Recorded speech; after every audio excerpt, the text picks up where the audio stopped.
Há 6 anos, com a tenra idade de 29 anos, me tornei a herdeira da casa do meu avô após a sua morte. Foi muito surpreendente, para ser honesta, mas a história conta que, pouco antes de morrer, ele modificou seu último testamento para que meus pais pudessem obter a maior parte do seu dinheiro, enquanto eu recebia a propriedade total de sua antiga casa georgiana.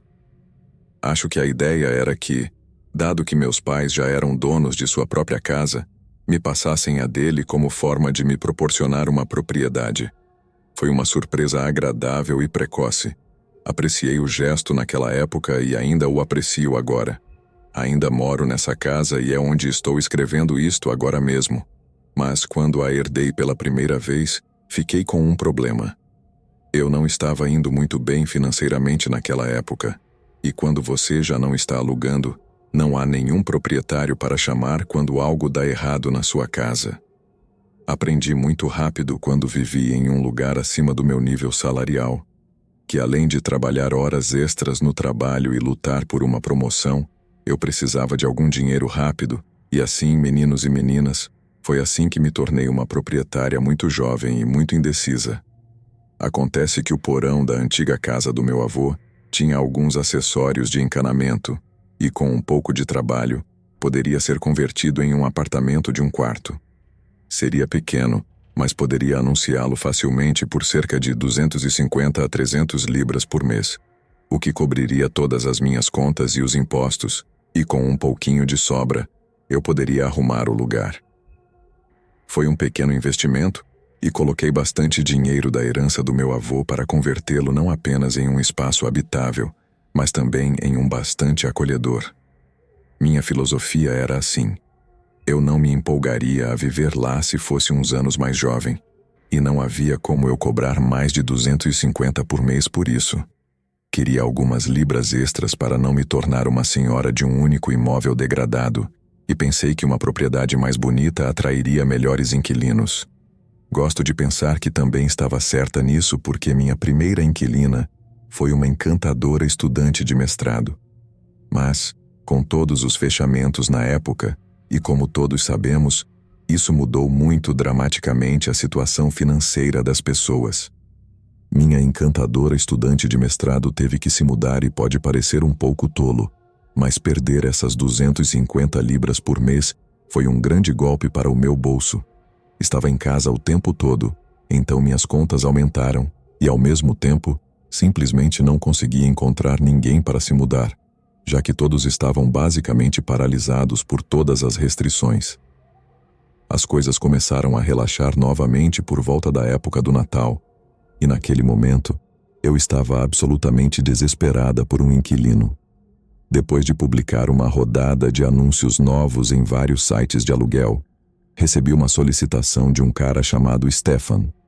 Stefan não era seu nome real, mas era um jovem romeno. Então escolhi um nome romeno aleatório para mantê-lo anônimo, e por razões que se tornariam óbvias à medida que a história avançava. Stefan parecia tímido e bastante artístico, mas além disso, era tudo o que realmente sabia sobre ele. Muitos proprietários pedem prova de renda e, para cidadãos estrangeiros, uma cópia do visto e tudo mais, mas a única coisa que me interessava era se Stefan poderia pagar o depósito do primeiro mês de aluguel adiantado, o que me salvaria durante o período natalino. E se depois tivesse problemas com Stefan, que assim fosse, mas ele pagou o mês seguinte e o seguinte, e em seu quarto ou quinto mês de vida no porão, eu estava mais do que feliz em estender um contrato de 6 meses para um indefinido. Não tinha ideia de como Stefan ganhava a vida. Tudo o que sabia é que ele viajava muito para Edimburgo e pagava o aluguel em dia. Todo o resto não era da minha conta. Também tenho que enfatizar o quão quieto era Stefan. Metade da razão pela qual não sabia nada sobre ele era porque nunca nos víamos. De vez em quando, no primeiro dia do mês, ele simplesmente deslizava um envelope cheio de dinheiro no meu correio. E isso era o mais interativo que eu fazia com ele durante todo o mês. Não pensava que ele estava tentando ativamente me evitar. Só achava que essa era a sua maneira. Saía muito, nunca colocava música alta e sempre pagava o aluguel pontualmente. Em muitos sentidos, ele era o inquilino dos sonhos.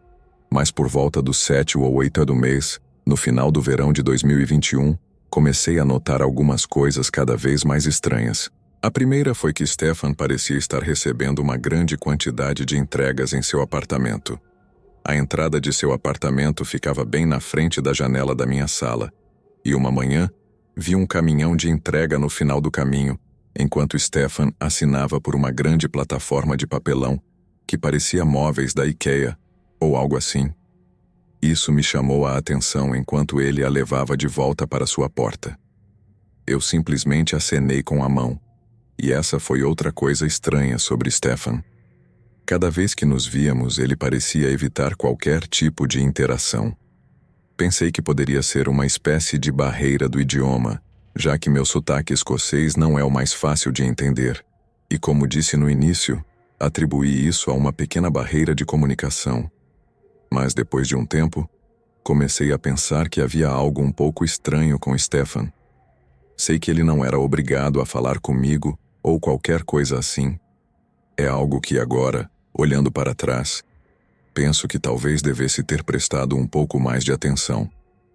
Mas, de qualquer forma, voltando às entregas, houve um momento em que um dia ele recebia uma e ficava para assiná-la, mas outro dia chegou algo para ele, e ele não estava lá para assinar.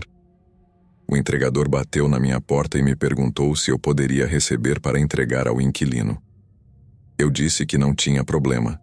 Assinei, e nesse ponto, descobri que era outro pacote grande de papelão, tão grande que precisei da ajuda do entregador para levá-lo com segurança ao meu corredor sem deixá-lo cair.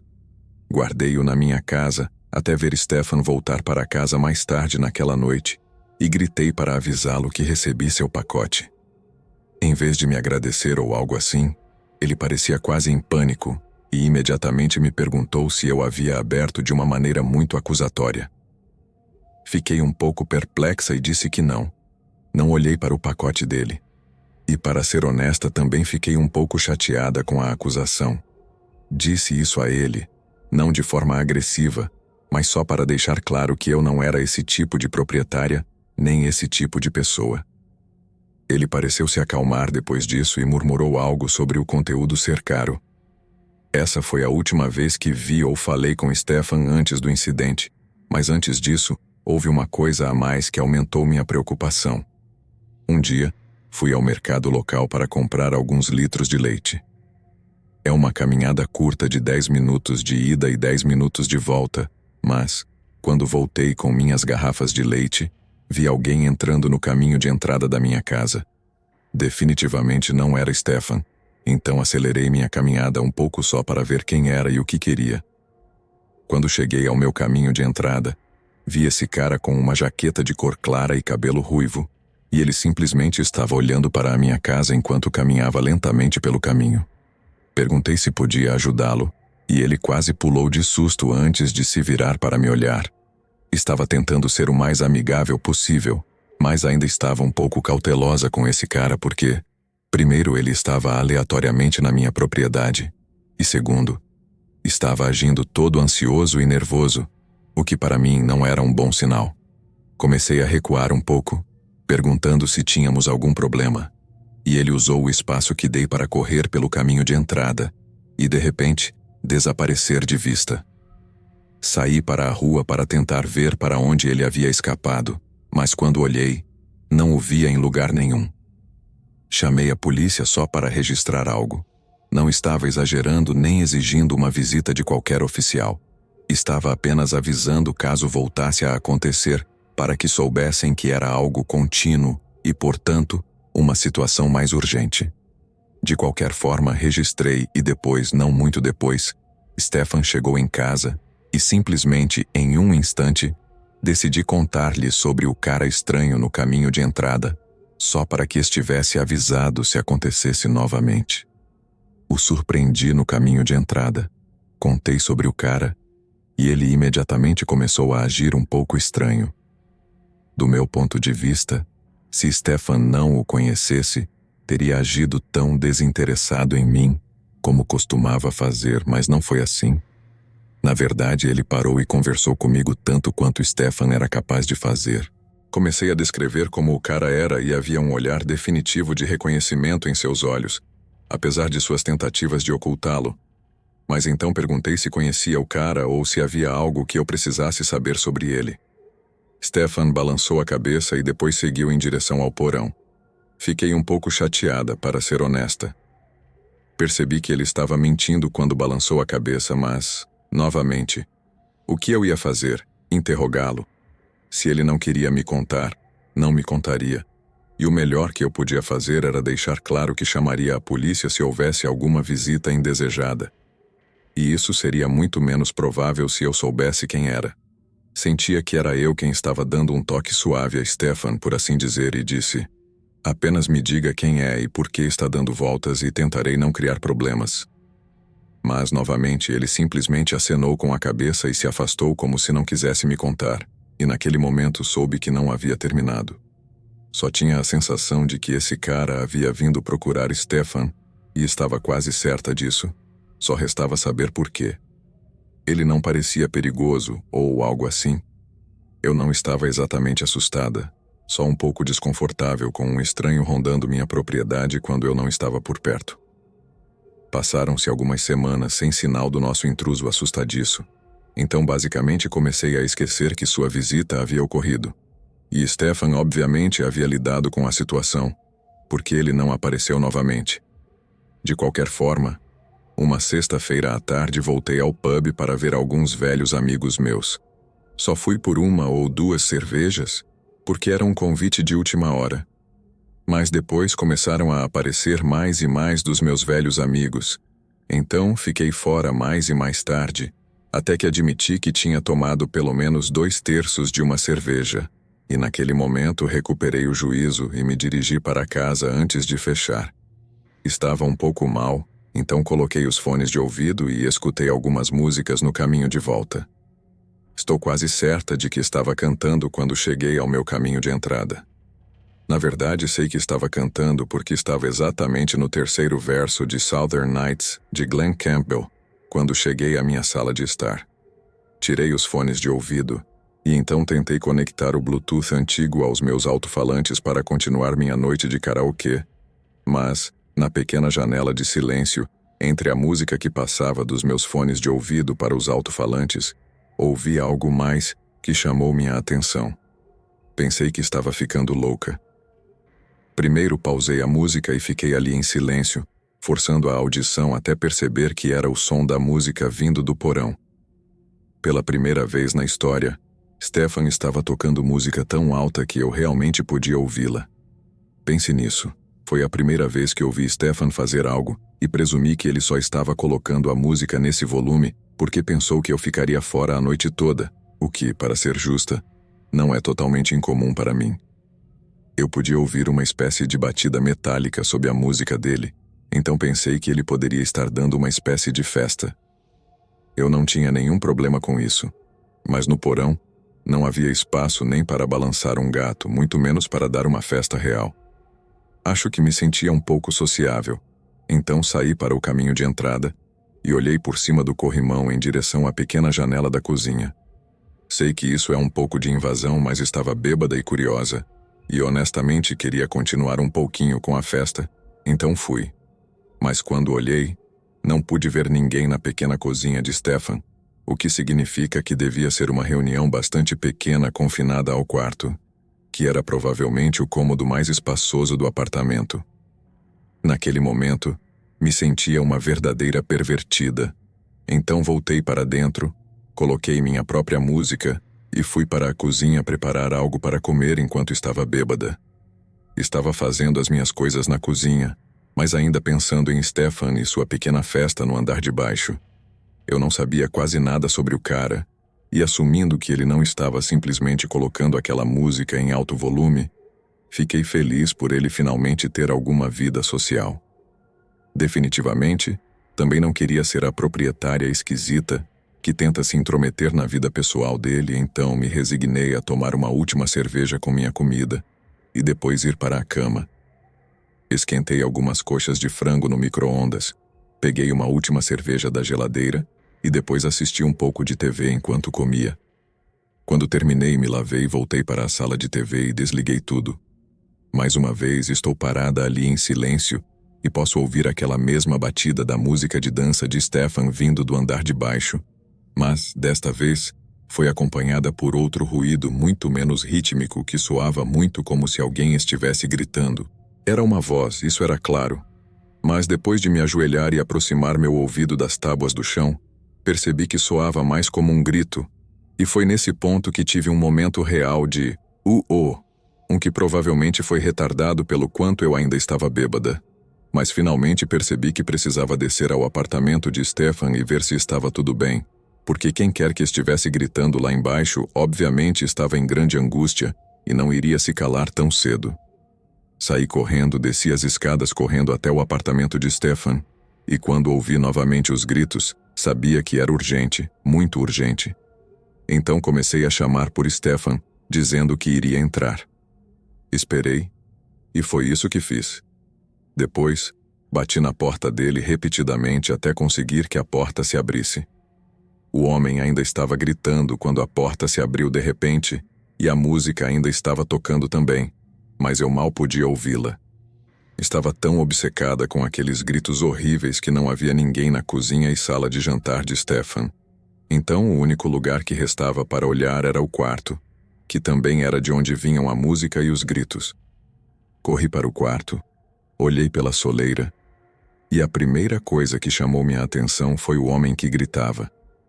Ele estava sentado com as costas contra a parede do quarto, os joelhos próximos ao peito, e a princípio, não o vi, mas ele estava preso à parede por algo em volta do pescoço. Era curto, o mantinha abaixado e perto da parede, basicamente o forçando a ficar na posição em que estava. Quando me viu, trocamos olhares por um breve momento. Algo em seus olhos parecia estranhamente familiar para mim, e, então, mais uma vez, tudo o que pude ouvir foram aqueles gritos. Depois que me viu, em vez de apenas gritos sem palavras, ele começou a me implorar com esses gritos para tirá-lo de lá, para tirá-lo de cima dele, por favor, tirá-lo de cima dele. Eu também teria feito isso, realmente teria feito, não tinha ideia do que estava acontecendo, mas estava aterrorizada com o cara, até que vi Stefan do outro lado do quarto. Ele estava deitado lá sem uma única peça de roupa, com mais sangue do que eu já tinha visto na minha vida embaixo dele, e o cabo do que presumi ser uma faca saindo do seu estômago. Havia tanto sangue que parecia uma camada espessa de sangue como lama. Seus olhos estavam bem abertos, quero dizer muito abertos, como se ele tivesse desmaiado com essa expressão de surpresa no rosto. E em um instante o apelo do homem gritando para que eu o soltasse não era mais tão atraente.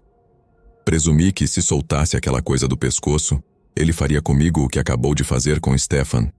E como você pode imaginar, eu não estava nem um pouco inclinada a isso. Então, em vez de fazer o que ele estava me implorando para fazer, simplesmente saí correndo do apartamento, subi as escadas correndo e voltei para minha casa antes de ligar para a polícia. Depois, enquanto falava ao telefone com eles, percebi por que o homem gritando me parecia tão estranhamente familiar. Era o cara ruivo que eu tinha visto andando no meu caminho de entrada algumas semanas antes. Tinha que ser ele, eu tinha certeza disso. Nunca confirmei, mas estou muito certa de que era ele. De qualquer forma, estava na minha casa basicamente gritando.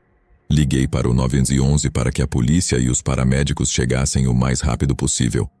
Não sabia se Stefan estava realmente morto ou não. Parecia que sim, mas sei que os paramédicos podem fazer maravilhas se chegarem a uma pessoa a tempo. Então deixei claro a urgência com que eram necessários.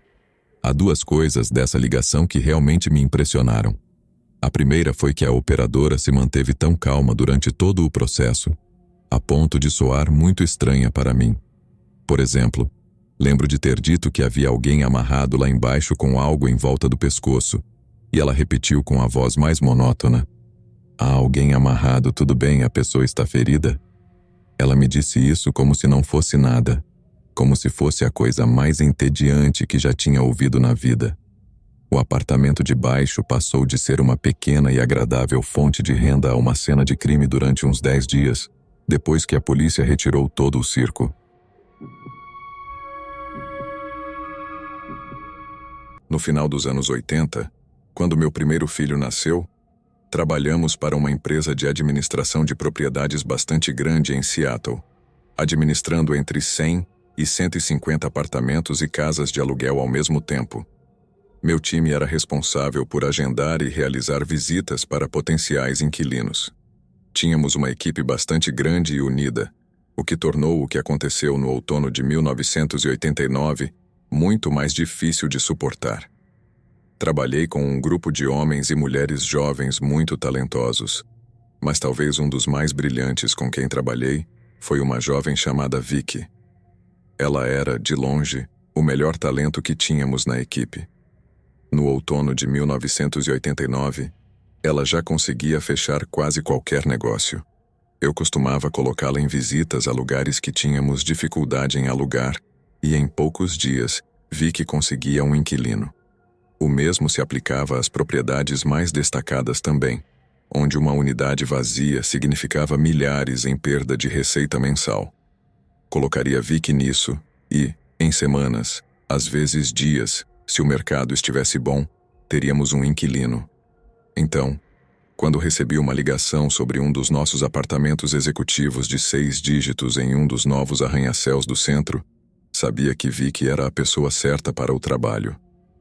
O lugar era provavelmente uma das propriedades mais caras da nossa carteira e estava vazio há quase 3 meses.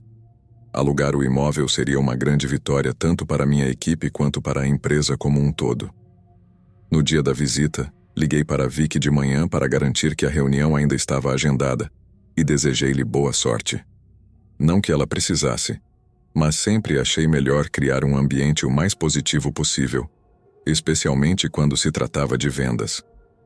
Depois de desligar o telefone, apenas esperei até o início da tarde para saber dela.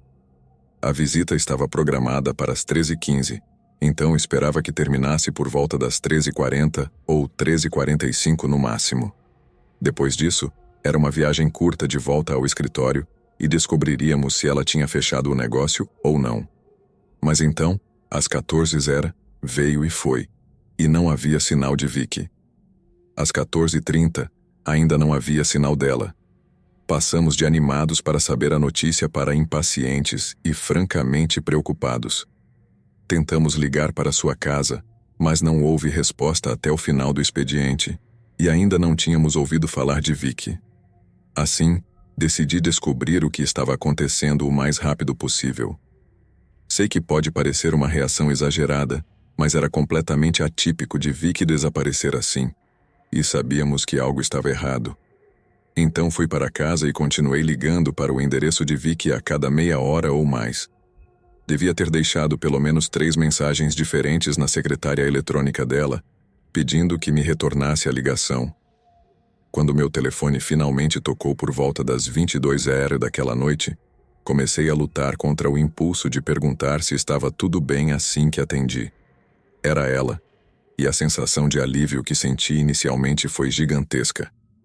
A ideia de que ela pudesse ter sofrido algum tipo de emergência médica tinha me passado pela cabeça, então só ouvir sua voz e saber que ela estava bem foi um grande alívio.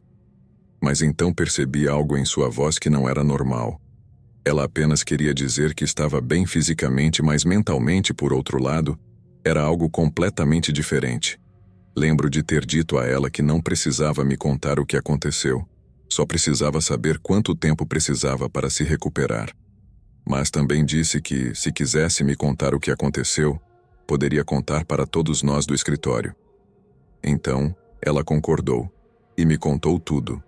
Como havia estado falando com a polícia nas últimas horas, como sentia que precisava de alguns dias de folga, mas nada além disso. Mas o mais importante, ela me contou a razão pela qual havia falado com a polícia e a razão pela qual precisava desses dias de folga para se recuperar. E tudo começou com a visita à tarde. Todos esperávamos que algum grande apostador aparecesse na visita. Como já mencionei que o apartamento em questão tinha um preço de milhares de dólares por mês. Então, quando apareceu um jovem de aparência muito normal e se apresentou como o possível inquilino, Vicky disse que ficou um pouco perplexa. Obviamente, nunca se pode julgar um livro pela capa, especialmente quando se trata de imóveis. Conheci muitos compradores muito ricos que se vestem como mendigos e acabam alugando as casas mais luxuosas, e Vicky também. Então, ela soube ativar seu charme de qualquer maneira e dar-lhe o tratamento de 5 estrelas que daria a alguém com um terno de 3 peças. O homem não estava barbeado, vestia uma jaqueta impermeável, jeans desbotados e tênis sujos. Mas Vicky disse que ele a cumprimentou com muita confiança e determinação, então ela simplesmente continuou com a visita como de costume. O apartamento em questão ficava no 21º ou 22º andar. Não me lembro bem, mas Vicky o levou até lá e tiveram uma pequena conversa no caminho. O cara disse que trabalhava com computadores, o que fazia muito sentido para quase qualquer proprietário, gerente ou corretor de imóveis na época. Uns 10 anos antes, 2 nerds haviam se mudado do Novo México para Seattle e fundado uma pequena empresa conhecida como Microsoft.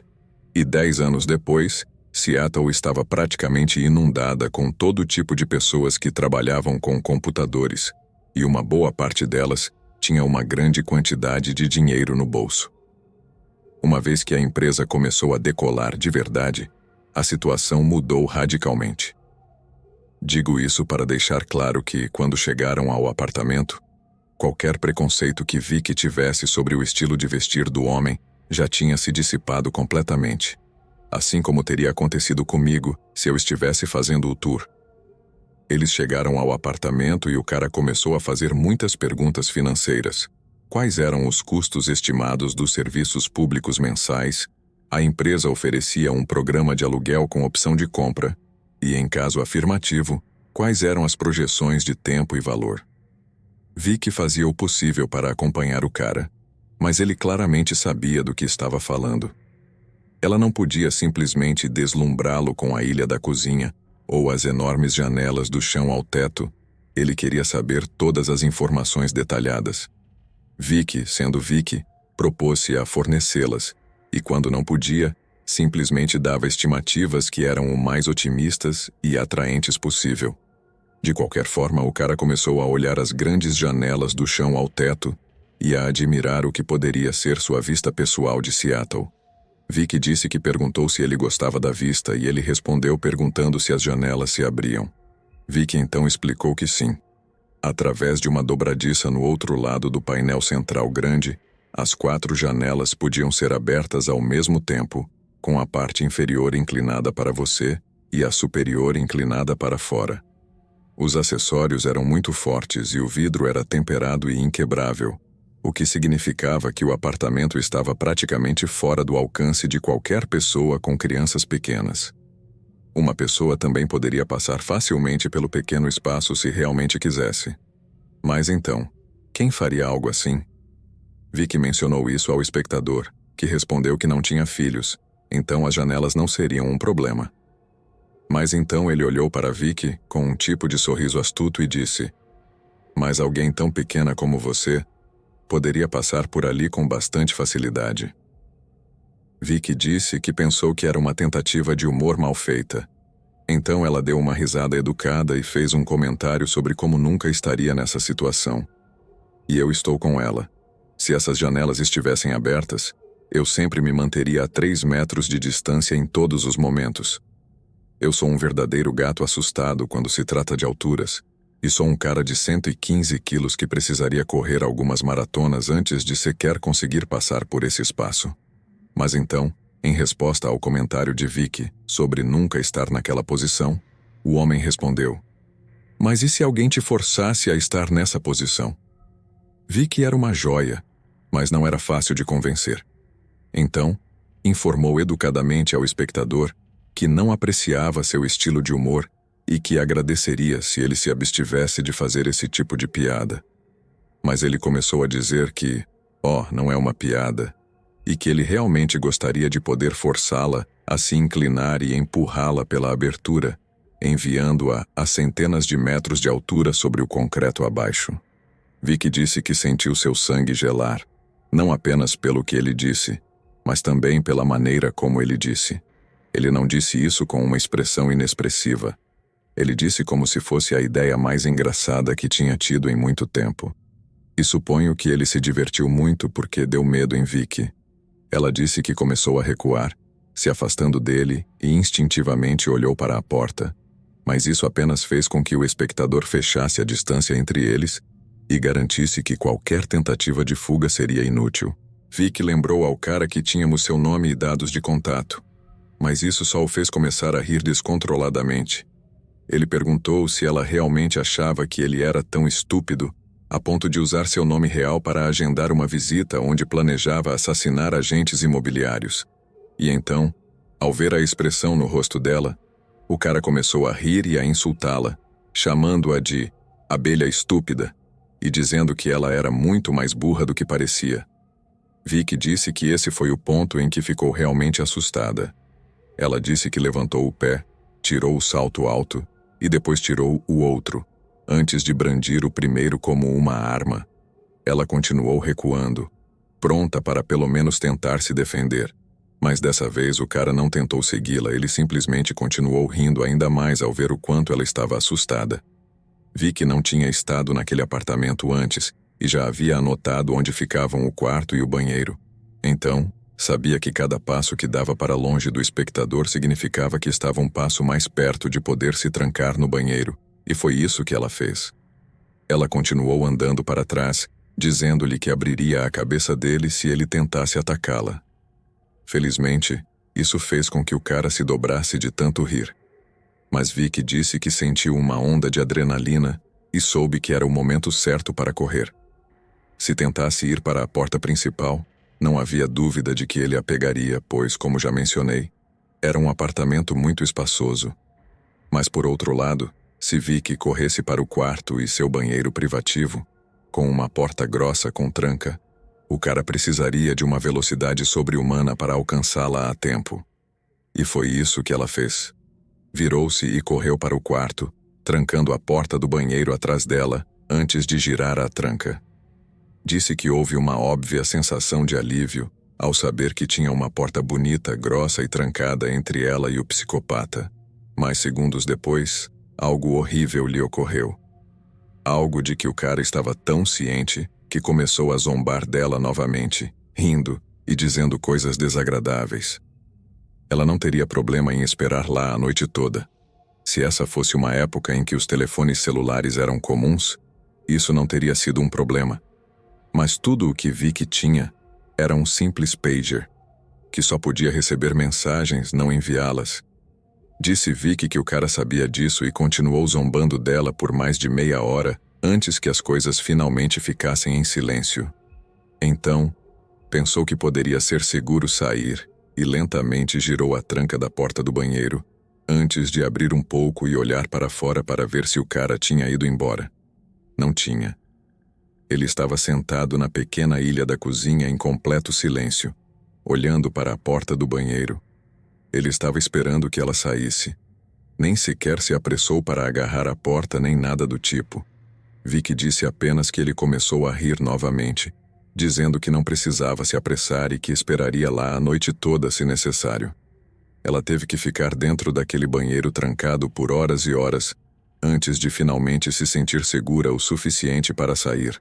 E mesmo assim, estava completamente aterrorizada com a ideia de que o cara estivesse espreitando em algum lugar, esperando que ela saísse. Caminhou de volta para o elevador com seu salto alto na mão, ainda com a esperança de usá-lo como arma para se defender. E quando desceu ao saguão, começou a chorar quando o porteiro lhe perguntou se estava tudo bem. Foi então que a polícia foi informada, e Vicky disse que eles chegaram ao prédio por volta das 17h30, que era a hora exata em que saímos do escritório.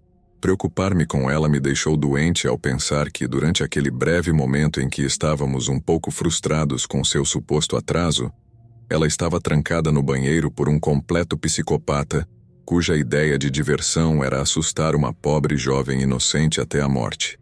Então, quando percebemos que algo estava errado, poderia ter sido tarde demais. Vicky me disse, e também a polícia, que realmente achava que isso era tudo o que ele queria fazer. Quero dizer, Se realmente quisesse, teria recebido alguns golpes daquele salto alto antes que isso acontecesse, mas aquele cara poderia tê-la dominado, aberto aquela janela e empurrado-a para fora. Ou poderia tê-la atacado quando ela menos esperasse, e talvez ela nunca tivesse saído daquele apartamento com vida.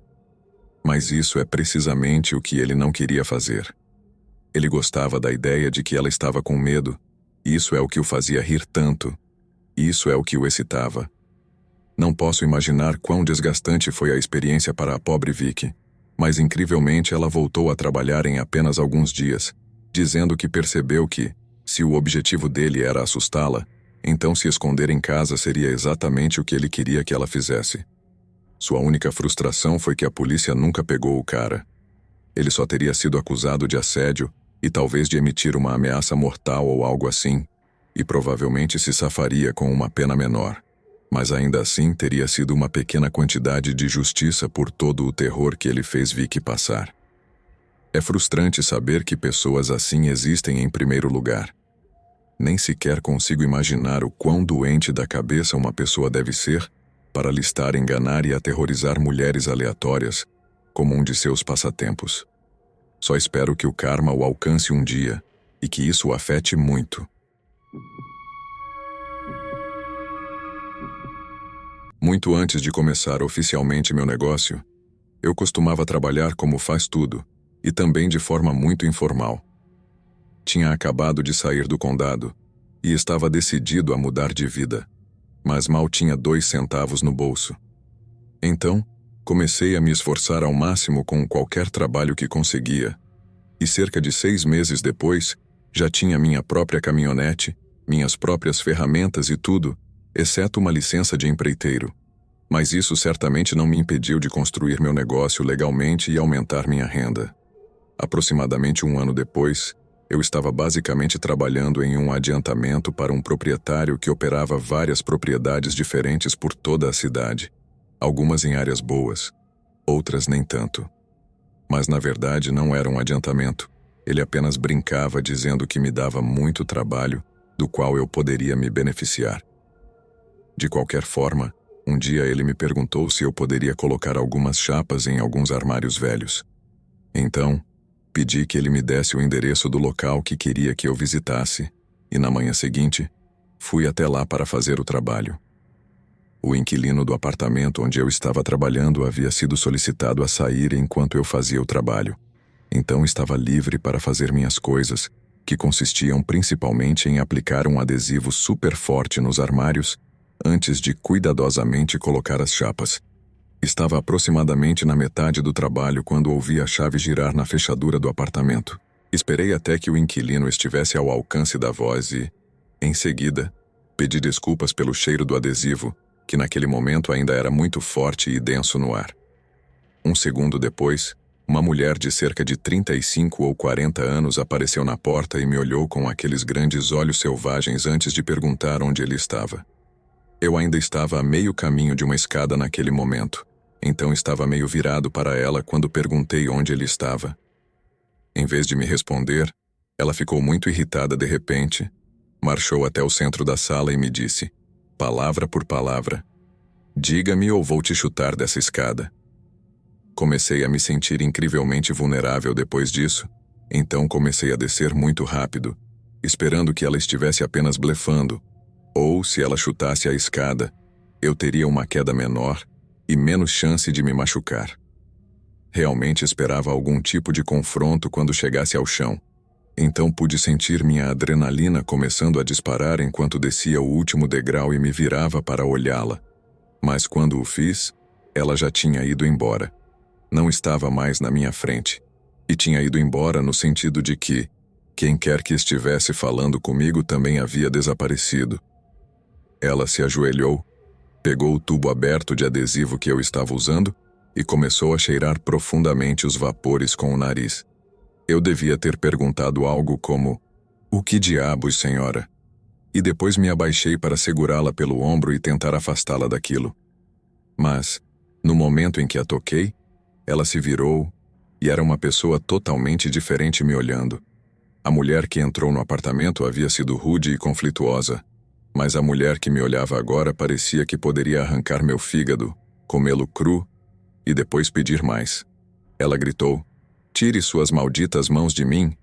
E depois voltou a cheirar o tubo de adesivo industrial que estava aos pés da escada. E digo isso seriamente, foi como uma transformação. Seus olhos eram diferentes, ainda raivosos, mas cheios de algo mais também. Ela estava como uma leoa se alguém se aproximasse demais de seus filhotes, uma mente raivosa. E embora ela fosse pequena o suficiente para que eu pudesse manejá-la como quisesse, tenho que admitir que naquele momento estava realmente apavorado. Ela continuou cheirando e cheirando aquele tubo de cola até que toda aquela raiva simplesmente parecia desaparecer dela. Quando terminou, com o tubo de cola ainda na mão, ela se levantou, caminhou até o sofá, se jogou e ficou lá, parecendo toda feliz como se nada tivesse acontecido. Lembro de ter dito que ia pegar minhas coisas, colocá-las na caminhonete e sair dali, e que ela teria que lidar com o proprietário se quisesse o resto das chapas dos armários. Ela apenas gemeu e acenou com a mão como quem diz: "Vá logo", e assim eu fiz. Com ela deitada lá como um zumbi, embalei minhas coisas e saí antes que ela decidisse que queria se ajudar com o resto do meu equipamento também. Deixei o tubo de adesivo. Essas coisas podem ser caras, mas não havia maneira de que eu estivesse disposto a correr o risco de ter meu rosto arrancado ao tentar tirá-lo dela. Então, embalei tudo, caso a inquilina cheiradora de cola decidisse roubar algo. Consegui levar tudo, exceto minha escada, debaixo dos braços. Ao sair, comecei a ouvir uma criança chorando. Não sei quanto tempo ele estava chorando, mas acho que simplesmente filtrei o ruído de fundo enquanto tentava evitar que aquela louca cheiradora de cola me machucasse. Mas então, ao sair, vejo de onde vinha o choro. Havia um carro bem ali na calçada com as portas do motorista e do passageiro traseiro abertas. Havia uma criança ainda presa na cadeirinha gritando: "Mamãe, mamãe", repetidamente. Havia sacolas de compras no caminho até o apartamento também, como se a mulher tivesse chegado em casa, visto a caminhonete e se apressado a entrar depois de abandonar suas sacolas de compras e seu filho. Talvez ela simplesmente tenha esquecido que eu estaria lá naquele dia e se apressou para verificar antes de levar seu filho e as compras para dentro, não tenho certeza. Mas de qualquer maneira ela entrou no meio do cheiro de adesivos e então, isso foi tudo o que tinha em mente. E isso foi o mais assustador de tudo, muito mais assustador do que a perspectiva de aquela louca me morder. Essa mulher era tão viciada em drogas, degenerada, que com aquele pequeno cheiro de adesivo industrial ela foi pro inferno. Ela poderia ter sido mãe do ano antes de entrar naquele quarto, e então, bum, estava de volta ao fundo do poço se drogando novamente. Sinceramente não sei qual era a situação dela e não deveria especular. Só espero que seu filho tenha ficado bem, porque com uma mãe como aquela, a vida vai ser uma luta constante. Depois que saí da infantaria da Marinha, encontrei um emprego em uma empresa de administração de propriedades como o residente quebra-galho. Eu movia móveis, fazia pequenos trabalhos de bricolagem e, ocasionalmente, era chamado para ajudar a limpar o apartamento de algum inquilino desleixado que destruía o lugar, seja deliberadamente ou devido ao seu triste estilo de vida. O pior trabalho que já tive foi em uma pequena casa de aluguel, em uma rua muito bonita, em um bairro muito agradável. Meu empregador já havia me ligado para avisar que era ruim, que ele havia dado apenas alguns passos dentro da casa, antes de o cheiro o fazer virar e saber que havia algo errado ali, talvez até um cadáver. Então ele me chamou para ajudar a equipe de limpeza habitual. Dirigi até lá e me encontrei com Rosa, a senhora filipina mais gentil da limpeza, e então entrei primeiro para garantir que não havia cadáveres lá dentro. Eu não sabia quase nada sobre os inquilinos anteriores naquela época, apenas que desapareceram depois de atrasarem no pagamento do aluguel. Procurei em todos os cômodos e lugares absolutamente repugnantes, mas estava certo de que não havia cadáveres lá dentro. Então, disse a Rosa e às meninas que era seguro entrar. A única coisa que precisavam fazer era colocar a maior quantidade de equipamento de segurança possível, especialmente protetores de nariz, porque dentro de um dos quartos no andar de cima havia uma enorme pilha de fraldas usadas. Não estou falando de uma pilha de 5 ou 6 fraldas empilhadas em um canto ou algo assim. Estou falando de uma pilha em forma de pirâmide que chegava pelo menos até a cintura. E não estou exagerando.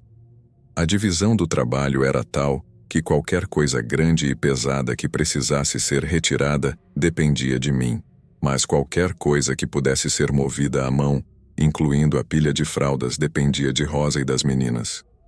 Então, além de dar uma olhada, eu não mexi na pirâmide de fraldas. Apenas ouvi Rosa e as meninas comentando que era de um bebê muito grande. Com minha baixa capacidade de compreensão, assumi que estávamos falando do tamanho dos excrementos dessa criança ou da grande quantidade de fraldas naquela pilha. Acho que nem nos meus sonhos mais loucos e perturbadores eu teria adivinhado exatamente o que aquela senhora quis dizer com o bebê grande.